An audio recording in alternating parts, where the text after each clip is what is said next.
अगर वो आप रजिस्टर में नहीं लिखा पाए, अब आपने हाथ में लिया के पकड़ाया, कुछ आपने किराया भाड़ा में खर्चा कर लिया, कुछ भंडारे में आपने लगा दिया, ऐसा सत्संगी प्रेमी भाई बहनों, इसका पूरा खामियाजा हम जीवों को भोगना पड़ता है।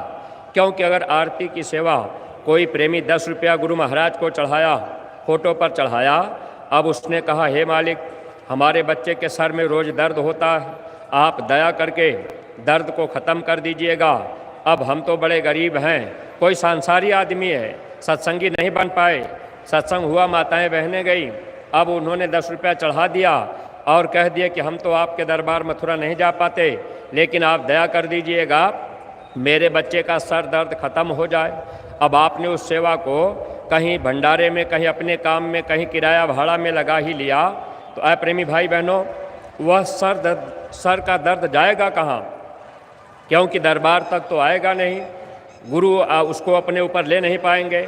अगर वो सेवा दरबार तक, आरती सेवा के कॉलम में रजिस्टर है, रजिस्टर में कॉलम है, उसमें लिखवा देते, आप दस्तखत कर देते और वो सेवा यहाँ चली आती, आपको पूरी दया मिलती, तो प्रेमी भाई बहनों, इससे अपना नुकसान न होता। लेकिन ये मन है तरह तरह की बात हम जीवों के लिए गिराने के लिए पैदा करता है।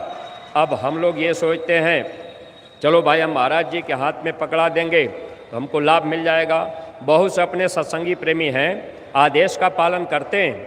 जैसे महाराज जी का आदेश हुआ गुल्लक में 1 रुपया डालना रोज़, अब आप 1 रुपया रोज़ गुल्लक में डाल रहे, लेकिन आपने क्या किया, अब जब आने लगे साल भर में 1 बार या साल भर में 2 बार आप आ रहे, तो पूरा गुल्लक आप उठा के लेके चले आए और आपने महाराज जी को थमा दिया।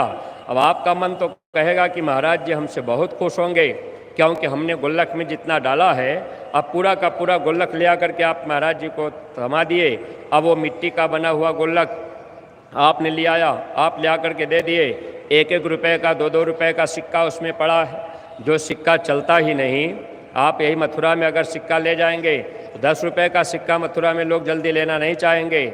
सत्संगी प्रेमी भाई बहनों, अब हम आप सोचेंगे कि भाई हमने तो सेवा दे दिया, अरे सेवा आपकी समय पर अगर धर्म के काम में सही जगह से खर्च हो रही तो उस सेवा का लाभ आपको मिल जाएगा। अगर सेवा समय पर नहीं खर्च हो पाई, अगर हम आप समय पर नहीं दे पाए, गुल्लक में आप रुपया 1 रोज़ डाल रहे, साल भर के बाद आप मथुरा में ले आए और वो जहाँ खर्च करना था वहाँ अगर नहीं जा पाई, यानी धर्म के काम में नहीं खर्च हो पाई, तो हम आप लाभ कैसे पाएंगे? इसलिए सत्संगी प्रेमी भाई बहनों, महात्मा रुपए पैसे से खुश नहीं होते। महात्मा हमसे आपसे अगर मांगते भी हैं तो वो अपने लिए नहीं मांगते, मर जाऊं मांगू नहीं, अपने तन के काज परमार्थ के कारणे मोह न आवे लाज। यानी महात्मा परमार्थ के लिए मांगते, अपने लिए नहीं मांगते। अगर हम आप इस बात को ध्यान में नहीं रखेंगे तो सत्संगी प्रेमी भाई बहनों धोखा ही तो खाएंगे। इसलिए आप जितने सत्संगी प्रेमी हैं, अगर आप सत्संग भी करा रहे तो कोशिश किया करिए, प्रयास कीजिए। अगर किसी के अंदर ये कमी समझ में आ रही हो कि नहीं हमारे ब्लॉक के जिम्मेदार या न्याय पंचायत के जिम्मेदार भाई ये सेवा जो है कहीं बीच में खर्च कर देते हैं, ये सेवा मथुरा तक नहीं जा पाती है, तो थोड़ा आप कड़ाई रखिए। पारदर्शिता की लड़ाई आप लड़ रहे तो अच्छी बात है, क्योंकि ये वचन महाराज जी का है, पारदर्शिता जरूरी है, तो उस काम के लिए आप खड़े रहिए। लेकिन अब आप ऐसा न हो कि कहीं आप ही गुरु वचन से बगल हो जाएं। आपने सेवा को रजिस्टर में लिखवा दिया और आप देखिए कि भाई ये सेवा मेरी ब्लॉक में गई, ब्लॉक से ज़िले में गई और ज़िले से मथुरा गई कि नहीं गई, जानकारी तो आप रखिए। लेकिन सत्संगी प्रेमी भाई बहनों, ये प्रार्थना मेरी है कि आप कम से कम गुरु वचन हम आप निभाने की कोशिश करते रहें, गुरु वचनों पर चलने का हम लोग प्रयास करते रहें, तो हम लोगों का काम बनता जाएगा। और वैसे महापुरुष तो हमको आपको आदेश दे देते हैं, अब हम आप उनकी बात को न माने तो ऐसे अपना समय निकलता चला जाता है। अब हम आप मथुरा आए, गुरु पूर्णिमा मनाए, मंदिर में माथा टेके, प्रसाद लिए और फिर हम आप अपने घर निकल जाएंगे।